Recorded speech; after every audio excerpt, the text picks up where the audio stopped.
Hello guys, आज की इस वीडियो में हम बात करने वाले हैं इंटेलिजेंस के बारे में, बुद्धि के बारे में। इसका पहला पार्ट मैंने बनाया जिसमें हमने बुद्धि क्या है इसके बारे में चर्चा की और इसका इतिहास के बारे में यानी कि इसकी हिस्ट्री के बारे में जाना है। अभी बज रहे हैं 11 और आज हम बात करेंगे बुद्धि के सिद्धांत के बारे में जो कई वैज्ञानिकों और कई लोगों के द्वारा दिए गए हैं, जिसमें आज केवल हम कुछ जो स्टार्टिंग के हैं सिद्धांत उसके बारे में बात करेंगे। जैसे कि हम डिस्कस करेंगे 1 कारक सिद्धांत, 2 कारक सिद्धांत और 3 कारक सिद्धांत के बारे में।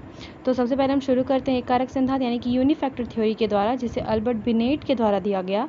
इनका ये जो सिद्धांत है वो बहुत ज़्यादा सिंपल है, इसमें ज़्यादा आपको दिमाग लगाने की ज़रूरत नहीं है, ठीक है। इनका ये जो है ये सिद्धांत अल्बर्ट बिनेट का यूनिफैक्टर थ्योरी ये उन्होंने 1905 में दिया और उन्होंने ये कहा कि हमारा बुद्धि जो है वो एक तत्व से मिलकर बना है, ठीक है। केवल एक ही तत्व जो है वो हमारी बुद्धि में होता है, जिसे उन्होंने जनरल फैक्टर या आप कह सकते हो उसे जी फैक्टर कहा गया। और इसमें ये कहा कि इसका जो है वो टुकड़ा नहीं किया जा सकता, यानी कि इसमें ये कहा गया कि अगर कोई व्यक्ति अगर एक चीज़ में निपुण है तो वो हर चीज़ में जैसे कि निपुण होगा। मान लीजिए अगर कोई आपकी क्लास में फिर कोई भी आप या फिर अगर कोई इंटेलिजेंट है तो इनको ये कहना था कि अगर वो कोई पढ़ाई में अगर अच्छा है तो वो जो व्यक्ति होगा वो डांस में भी अच्छा होगा, कल्चर एक्टिविटीज़ में भी अच्छा होगा, स्पोर्ट्स में भी अच्छा होगा। यानी कि ओवरऑल उसका हर चीज़ में अगर उसके अंदर जी फैक्टर अगर वो बुद्धिमान तो हर चीज़ में अच्छा होगा, उनका ये कहना था।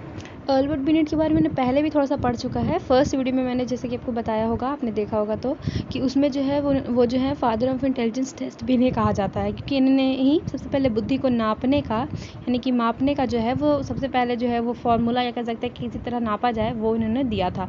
तो आप जाके चेक कर सकते हैं फर्स्ट वीडियो में। अब इसके बाद इनका जो सिद्धांत है उनका खंडन करते हैं स्पीयरमैन, और इनका कहना था कि बुद्धि जो एक तत्व से मिलकर नहीं बना है, इनका ये मानना था। इन्होंने जो है फिर 2 फैक्टर थ्योरी दिया, यानी कि इन्होंने कहा कि बुद्धि जो है वो 2 तत्व से मिलकर बना है। एक जो है हमारा जनरल फैक्टर होता है, एक जो होता है वो स्पेशल फैक्टर होता है, स्पेसिफिक फैक्टर। इसमें जो है अब जी फैक्टर एस फैक्टर इसे कहा गया शॉर्ट में। अब देखिए इनका क्या कहना था। इनका कहना था कि हमारा बुद्धि में जो है वो हर व्यक्ति के अंदर जो है वो जनरल फैक्टर कॉमन है, वो सबके अंदर पाया जाता है, ठीक है।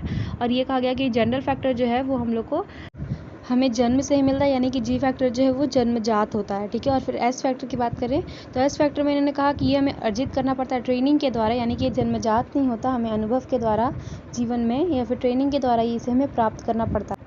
ओवरऑल ये है कि इन्होंने जो है बुद्धि के 2 तत्व बताए कि बुद्धि 2 तत्व से मिलकर बना है, जनरल जी फैक्टर एस फैक्टर से, जिसमें जी जो है वो हम लोग को जन्मजात मिलता है और एस जो है हमारा वो ट्रेनिंग के द्वारा हम जीवन में अर्जित करते हैं, ठीक है, अनुभव के द्वारा। तो एग्जाम्पल की तरह चलिए इसे और क्लियर कर लेते हैं।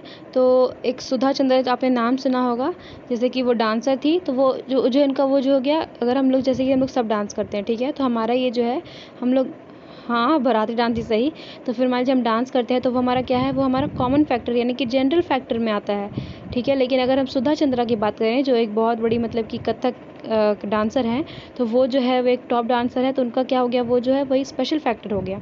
उसके अलावा और भी वो बहुत चीज़ें करती होंगी, जैसे एक्सरसाइज करती होंगी, ठीक है। और फिर उसके अलावा वो मतलब अच्छी लैंग्वेज यूज़ करती होंगी, ठीक है, वो स्पोर्ट्स खेलती होंगी, तो वो सब उनका जो हो गया वो कॉमन फैक्टर हो गया। लेकिन उसका जो स्पेशल फैक्टर है वो क्या है, वो डांसिंग है। इसके अलावा एक और कॉमन सा एग्जांपल हम ये ले सकते हैं कि जैसे अरिजीत सिंह है तो वो गाते हैं, ठीक है, तो वो उनका स्पेशल फैक्टर में आ गया। उसके अलावा जो वो गिटार बजाते हैं, जो और भी म्यूजिकल इंस्ट्रूमेंट बजाते हैं, ये सब जो है उनका जनरल फैक्टर में आ गया। तो आई होप ये क्लियर होगा। और इसके बाद आता है 3 फैक्टर थ्योरी, जिसके बारे में हम नेक्स्ट वीडियो में बात करेंगे। Thank you for watching.